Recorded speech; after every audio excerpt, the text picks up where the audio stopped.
You ever hear a story so wild you sit back, blink, and go, wait, that actually happened? Yeah. This one's insane. It's about ambition, lies, tech, and one guy turning a startup into a full-blown scam right here in Austin, Texas. No Hollywood nonsense. This is real life. So there's this guy, Ethan Wilder, 29 years old, college dropout, crazy charming, the kind of dude who could sell sand in the desert.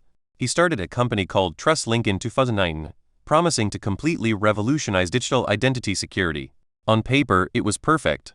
Blockchain immutable verification zero trust architecture. He had investors hooked before they even read a single line of code. And let me tell you, people love a visionary. By March 2020, he'd raised $18 million in series of funding. By mid-2021, whispers had TrustLink valued at over $200 million. Banks, hospitals, even some government agencies were curious. This was the Austin tech scene's golden boy. But here's the thing, stuff was already off the rails, and nobody realized it yet. Late 2021, a cybersecurity analyst named Lena Ortiz, the kind of person who literally reads raw code for fun, starts noticing strange traffic to TrustLink's beta servers. Tiny anomalies in metadata timestamps, weird authentication tokens that didn't line up with their encryption promises. Lena's gut screamed something was off. And she wasn't wrong. Meanwhile, a few big clients started quietly pulling out. Complaints about login failures, false authentication alerts, a hospital locked out of patient records for 3 straight hours. And Ethan? Smiling for cameras. Telling investors it was just growing pains. Classic CEO line, right? Like he was auditioning for a TED talk instead of running a company on the verge of collapse. Then things get really spicy. A backend engineer named Miles Harper, nervous and fed up, starts sending screenshots, logs, and Slack messages to a journalist at Wired. And what he revealed? TrustLink's secure authentication system wasn't secure at all. It didn't verify users, it guessed them. Yeah, it basically predicted if someone was legitimate based on public social media info. LinkedIn, Twitter, Facebook, anything public. Investors thought they were funding state-of-the-art security. Instead, it was smoke and mirrors. December 2021, the article drops.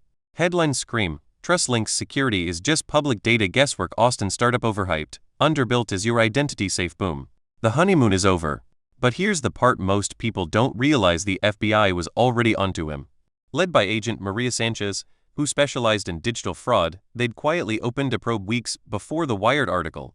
By January 2022, they had search warrants and swooped into TrustLink's Austin offices.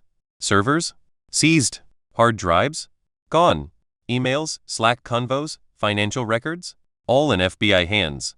And what they found was insane. Emails where Ethan pressured engineers to fake performance metrics for investors. Backdoor code with his initials to override security at will. And offshore accounts. Millions of dollars quietly flowing into shell companies in the Caymans, one run by his college roommate who, fun fact, had zero tech experience. Like nada. But Ethan's biggest mistake? Classic. He tells senior engineer Olivia Kim to switch demo APIs to a fake sandbox mode B for investor presentations. That mode didn't even exist in the system. So engineers built a fake module on the fly, leaving behind perfectly traceable metadata and timestamps. And when the FBI cross-referenced server snapshots with demo logs, bingo, matched line for line. And the offshore account? Traceable too. Digital breadcrumbs combined with good old-fashioned detective work. Basically, every step Ethan took left a little trail, like Hansel and Gretel breadcrumbs, except these breadcrumbs were emails, timestamps, and money transfers. April 5, 2022. Ethan walks into the FBI's Austin office, thinking it's a casual interview. Walks out in cuffs. Charged with fraud, conspiracy, unauthorized access to computers, and money laundering. Investors lost millions. Real people were hurt, accounts frozen, false flags on identities, hospitals locked out of patient records. And all because perception had outweighed reality for too long.